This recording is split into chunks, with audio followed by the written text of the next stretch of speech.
Hey, sir. See you got here for me. I never thought I heard him ask me any water or anything. Yeah, no. Sure. Yeah. Remember the last time we talked? We talked about discovery and talking about the doctor's office and that one. Yeah. Before I do that, I'm going to read you your rights again. I know even though you're an attorney, we still go through the same procedures. Okay, from there. Or used to be an attorney, I guess. Yeah. You understand you have the right to remain silent. Yes, sir. Anything you say can be used against you in a court of law. Yes, sir. You have the right to talk to a lawyer and have a break with you while you're being questioned. Yes, sir. If you cannot afford to hire a lawyer, you will be appointed to represent you for any questioning if you wish. Yes, sir.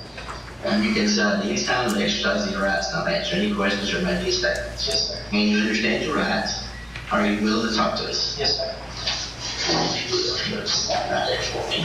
I'll read through it first, naturally.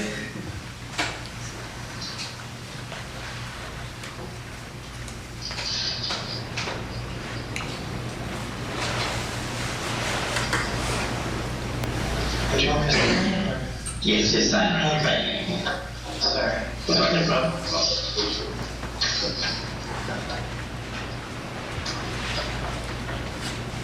How's the plane ride? That's fine, sir. You good? Yes, sir. Been treated fairly with everything? Yes, sir. Yes, sir. Professional. Okay. And we'll continue to do that way. Good. All right. Do you have any questions of me first? I don't know. My head's kind of spinning. It's been about 2 weeks. Mm-hmm. I don't think so. Do you know where my dog is? I do. Okay. And we'll answer that. Let's say that to later. Your dog's safe and good. Okay. Been taken care of. Back to where we kind of left off, the doctor's office. Tell me about the day that you got called to the doctor's office. Yeah. Who called you? I don't know. Somebody. I got a phone call. I forget from who. I don't know if it was somebody I knew or not, asking if I could. I don't think it was somebody I knew. Asking if I could come and pick her up that afternoon. Okay. I think around 3, but I'm not exactly sure.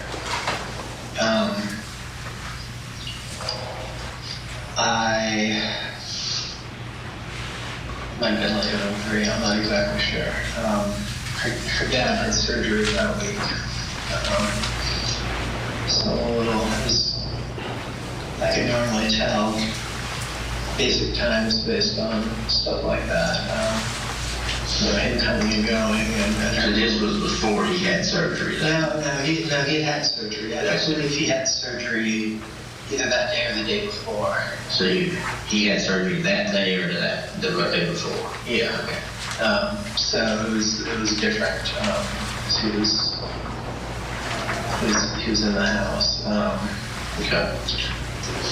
So he was there. So Dad was at home.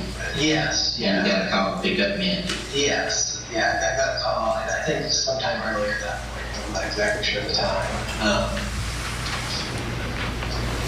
Okay. I left shortly before, maybe half an hour before. Okay.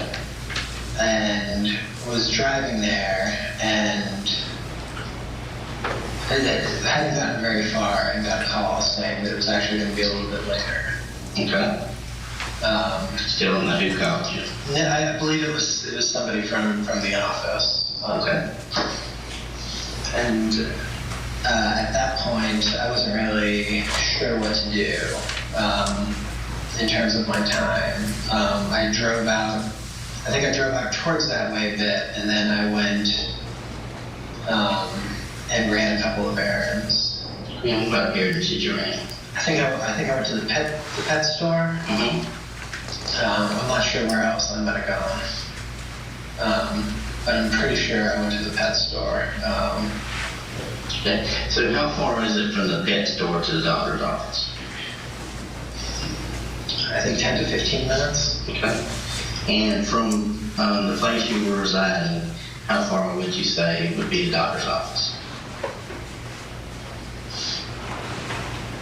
I'm not sure. I only drove it coming back, and I'm a little unclear on how long it took. But, so you had to drive there, but you kind of circled and made several routes. Yeah. So roughly, would you say it was like 2 hours, or? I think it was potentially longer. I think I was kind of just moseying around waiting for a call. Okay.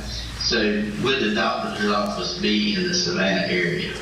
Oh yes, absolutely in the Savannah area. Okay. And when we say Savannah or Savannah area? I don't know the difference there. Okay. But somewhere near Savannah. So if we were at the house you were residing at, how far would you say would be the longest range for that doctor's office to be? 25 minutes. Okay.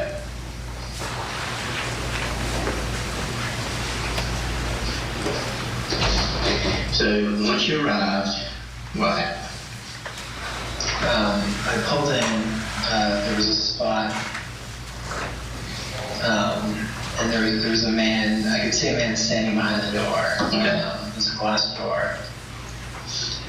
And as I stopped, he opened the door. Okay. He came out and he gestured towards me. It wasn't later than 2 hours. I don't know. I feel like I don't know what time it gets dark, but I feel like it was getting dark at this point. Okay.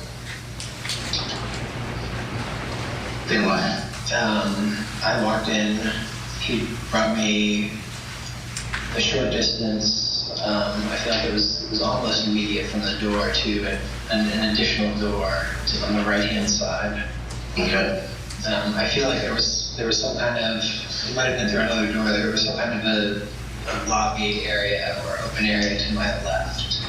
Were there other patients in the waiting room? Or? Not that I noticed, but there might have been.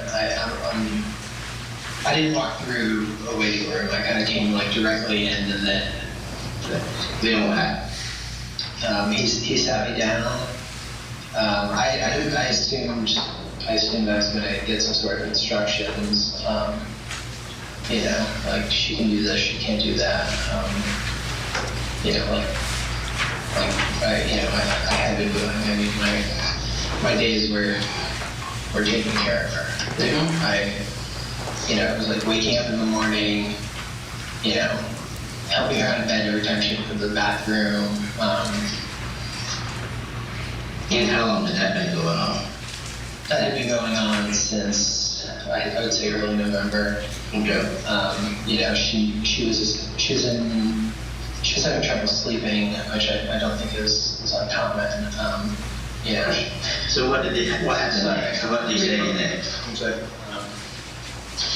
I sat down and he said that he was very sorry to tell me that Mindi passed away suddenly. Okay. But he wasn't the doctor.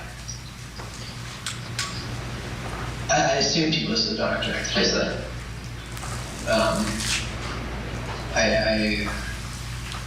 So he said Mindi had passed away. Suddenly.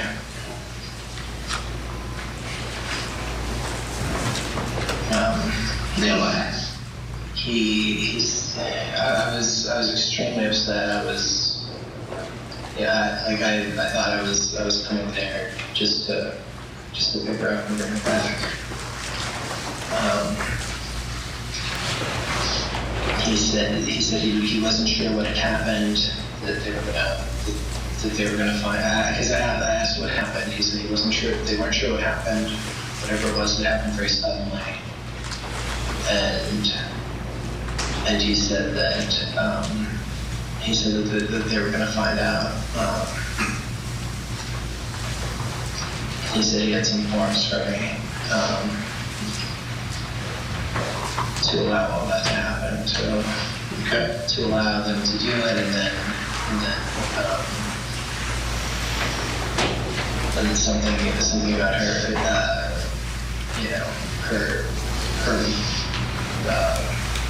what to do with her afterwards. Okay. Got in an argument about that form later. Okay.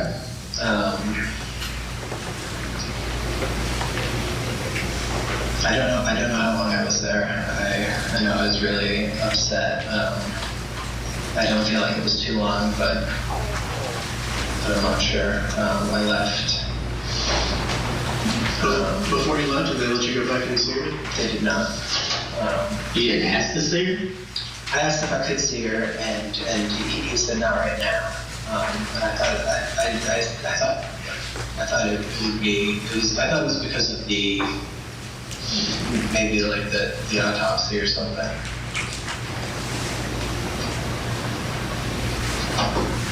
I assumed I would get a chance to see her multiple times, and I never did. Did you get any copies of this paperwork or keep this paperwork? No, I signed it. I was extremely upset. I didn't know what to do. I went straight back to her parents and told them. Okay. So that's the same day you went straight back to their parents? Yes. Okay. So Frank and Bessie? Yeah. We were all living together. So you didn't get to see her? I did not get to see her, ever. Could it be because you were looking down the entire time? Like you have the entire time that you've been talking to me? It's possible. Okay. I tend to look down when I'm in my head a lot. You realize I've been doing this 28 years? I didn't say. Alright, so then what happened? I went back and I talked to. I told both of them. Her mom and I cried together. Okay. So, when Mindi had called you about taking the 2 tubs, what day was that? She had called me. She sent me a message. She sent me a message on Tuesday. I believe it was Monday or Tuesday morning. You're not really sure. I'm not 100% sure. Well, what do you think about this? I've got a lot to say. I'm sure my legal analyst guest does as well. I've got attorney and former investigator Tommy Pope on the program this morning. Tommy, I think that investigator in the room better be careful because I think someone's pants have caught fire. What do you think here? All these details. That's like the theme with this guy. I keep saying it, but it's what I'm seeing here, Tommy. A lot of details from this guy. Holy smokes. I mean, the details. It's incredible.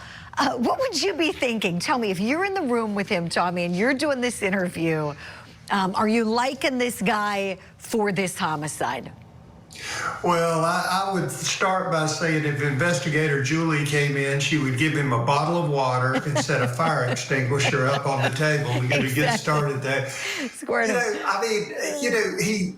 Guys like this, often think they're smarter than everybody else. And so, whatever he's selling, he's deluded himself into thinking they're buying it. And if I was understanding him correctly, that, she passed at a doctor's office, I mean, that's not very smart, that you'd be better off, she fell off a cliff in the wilderness when we were hiking or something that wouldn't be documented. But, he has no problem just laying it on thick, and probably if you could see the camera from the other angle, the guy with his arms folded is probably rolling his eyes every time the defendant opens his mouth. But I think he, and when you got somebody like this, and you're investigating, the more they talk, the more you let them. Because, I mean, they're burying themselves. Same reason you talk about them not taking the stand sometimes. Because they're going to hurt themselves. But again, I wouldn't be surprised, we were talking about earlier, if he does take the stand because he thinks he's smarter than everybody else. But, I mean, he's woven such a pile.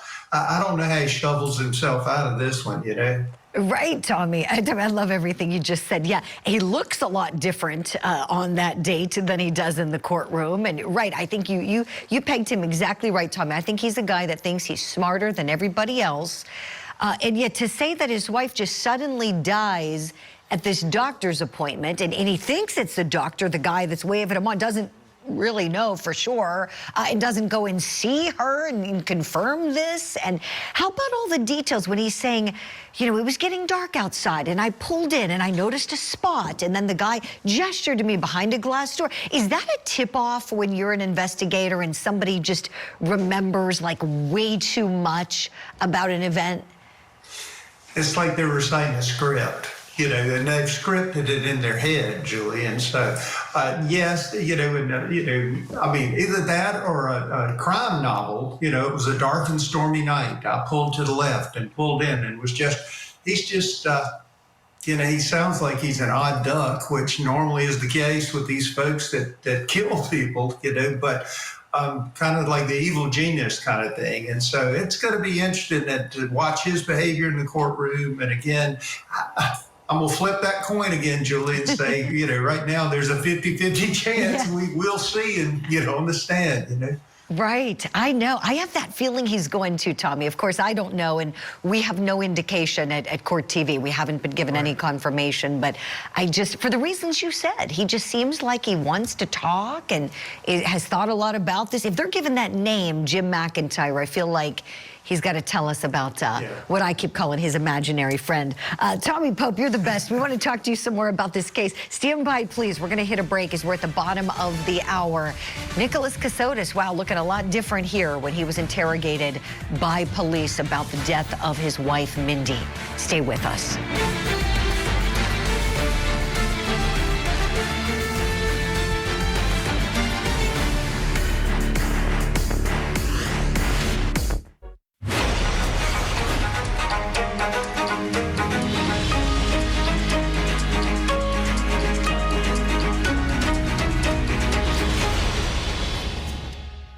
Did he eventually tell you she died?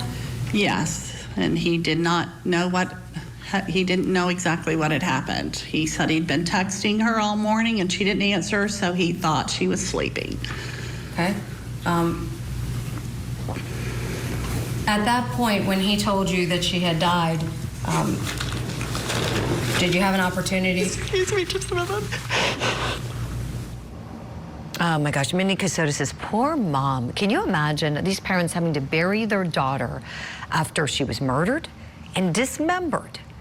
And they were told a lot of lies by their former son-in-law, the defendant here. And we're seeing what appear to be some more lies being told in this interview with police. Now remember, this guy's going under a different name. He lied to his third wife, who we heard from on Friday. We could hear from wife number one today even. But right now, the jury's watching this interrogation video where he's talking about how he learned of his wife Mindi's death. He's claiming that she was having trouble sleeping, she's pregnant, she goes to a doctor's appointment. He thinks he's going to pick her up. He gives all these details about parking and someone motioning him to come in. And then this man who he thinks is the doctor, but he's not sure, tells him that Mindi suddenly passed away. But he's not going in to see her, verify this, doesn't have a name for the doctor. Says he was really upset, though. Let's go back in and watch. Could that have been the same morning you got the knife? Yeah, I believe it was. I believe I ran a couple of errands on the way out. I believe I got gas. I believe I stopped at Home Depot. Where'd you get gas at? I don't know. Was that on the long trip to drop the tubs? No, it was before. I think it was one of the first things I did. But it wasn't a place I normally went.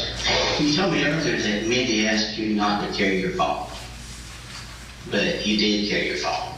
Yes, yeah. No, yeah. So I was asked not to bring my phone out to the place when I was in the Savannah area. I had my phone with me. But you still had your phone with you? Yes. Okay. But you still had your phone with you when you went out to the place? Yeah, I had it. It was turned off. Even though Mindi asked you not to carry your phone? My understanding was that it's just going to be on. Okay. Yeah, So just turn off your phone? Yeah, Okay. That's my understanding.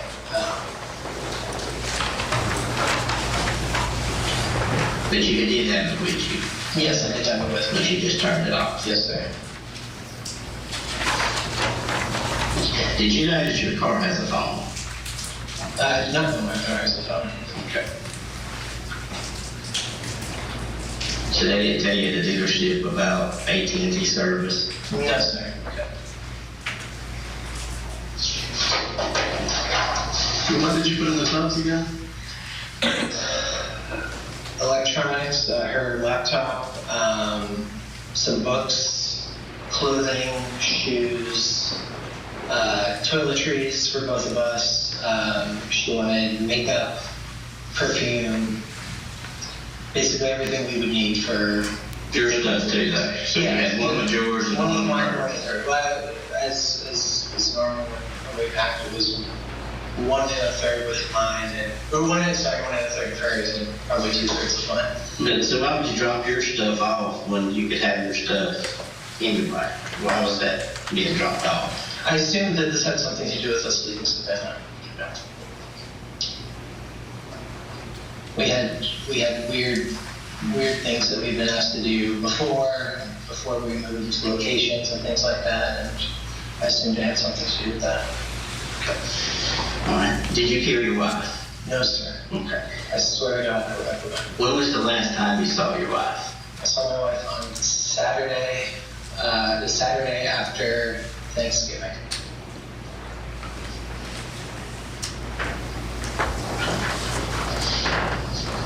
You did not kill your wife. I did not. Yes, you did. No, sir. And you know about the preponderance of evidence Yes, sir. very well. Yes, sir. We're at way beyond the preponderance of evidence. Okay. We talked about this. Yes, sir. I told you where that knife is. Okay. Do you remember that building? No, sir.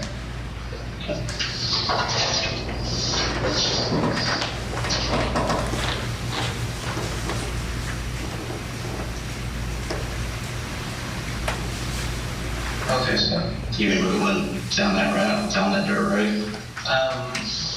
a little. I don't know, sir. I'm not sure what I did. Nick, did you love Mindi?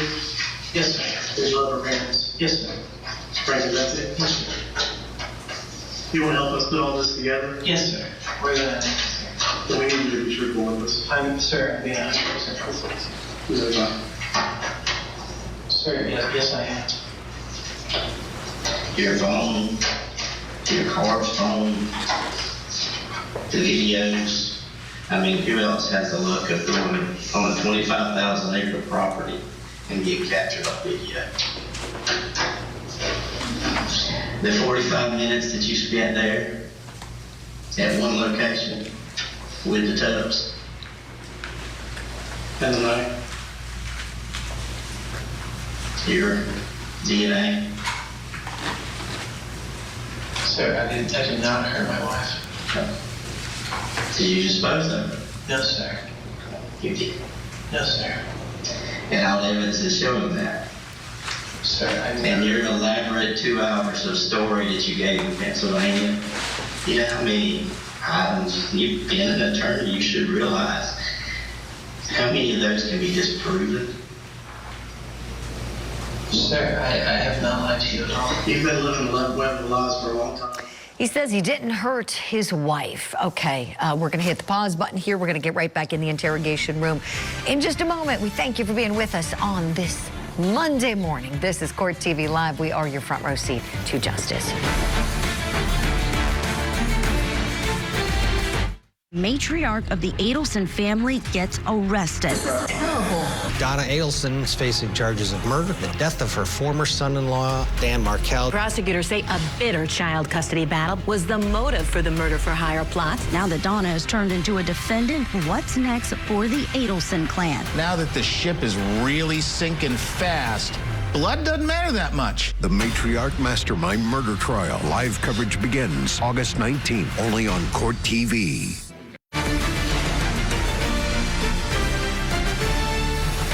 Welcome back to Court TV Live. I'm Julie Grant. We're watching the second police interview with defendant Nicholas Kassotis. Let's go back in. Next, that's one of your finances from Jim McIntyre, all these people, the Microsoft stuff. I think Jim has lied to me for a long time. I do believe that. I don't believe Jim exists. Sir, Jim absolutely exists. I don't know if that's his real name, but he absolutely exists. I mean, the things that we did for years, the places we went, You did to get away from the judgment from Heather. No, sir. So you didn't know you were wanted and on the run from heaven and the judgment, the civil judgment? No, sir. Jim told me that I'd been taken care of. How did Jim take care of that? I don't know, sir. So you didn't feel a responsibility to pick up the phone and say, hey, has it been taken care of? No, he told me it had been taken care of, but I never heard anything else. So you and Mindi lived with her, didn't you? No, sir. You never lived together? The three of us? The three of you? No, sir. Never? Never, sir. Okay. What about all the money you got to live off of when you made all these moves with Jim? You said Jim was providing you money. Jim and friends, I said, sir. Jim and friends. Yes. What about just one friend? Yes, sir. Yeah, it was the majority of it came from one friend. There were other friends who gave us money as well. Have you ever been without money Yes, sir. and desperate? Yes, sir. When was that?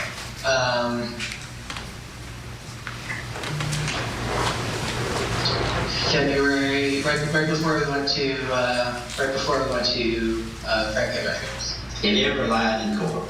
No, sir. Okay. When you testified that you had $32 million, Yes, sir. that was true. I believed it was true, sir. You believe it's true. I believed it was true. I don't know what to believe anymore, sir. Why did you believe that was true? Because I had documents that had been provided to me that I had $32 million. That you didn't earn? No, that I didn't. I had worked around the clock on these projects. Okay, so you thought it was from your projects? Yes, working around that, and you had $32 million that you didn't have? Yes, sir. Okay. Yes, sir. Jim told me that I had it, that I couldn't access it. Tell me about Samantha. When did you meet Samantha? We were aware, I guess, of each other for a while, but we started talking. Y'all were fairly close.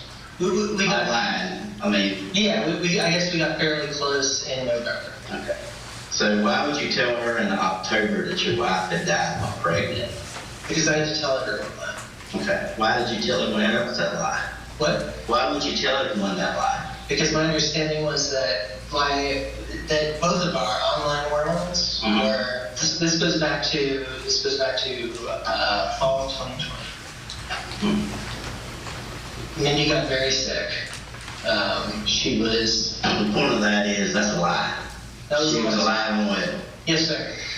You continue telling other people that she was alive and well when she was dead. And then you continue to tell people vice versa that she was dead leading up when she was alive and well.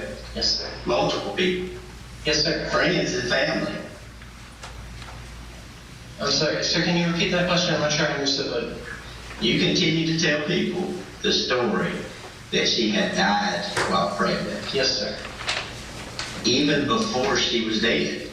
Sir, I was told starting in 2020 that Jim felt that we had both gotten too close to people online, that we were talking too much. Mm-hmm. We had rules about when we could talk to friends. So why not just not talk to people? Why are you telling lies to people that you're befriended on the internet? Because we were cut off for. Why are you telling lies that people that you weren't cut off from?